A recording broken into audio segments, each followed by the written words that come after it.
हे WhatsApp guys, मैं निशाद, आप देख रहे हैं मेरा चैनल एचडी नेचर फोटोग्राफी। तो बोले गाइस, आज का जो वीडियो है वी व्लॉगिंग फ़ोटोशूट। तो गाइस आज कुछ हम लोगों ने ऐसी लोकेशन चूज़ की है जो कि घर के पास है। थोड़ा अच्छी लोकेशन है नहीं, फिर भी थोड़ा ट्राई करेंगे कि अच्छी कुछ पिक्स निकल जाए और आपको चलिए दिखाते हैं कि कौन सी लोकेशन है।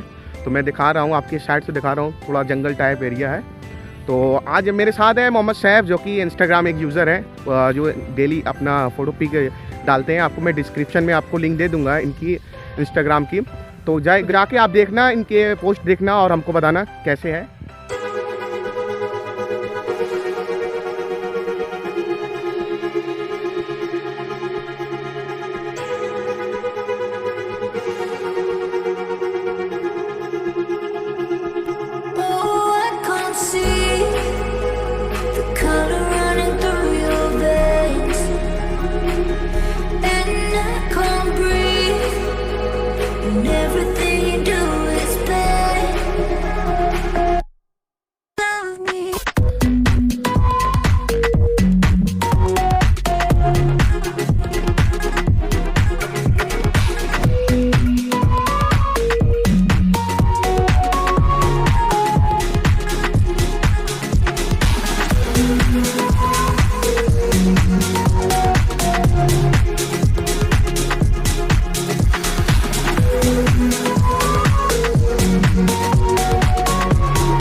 हो चुका है और फ़ोटो बताना कि कौन सी पोज आपको अच्छी लगी और कौन सी जो एडिटिंग अच्छी लगी है फ़ोटो की, तो बताना। मैं उसी पे एक वीडियो फिर से लाऊंगा और कमेंट करके बताना कैसी है वीडियो, ठीक है।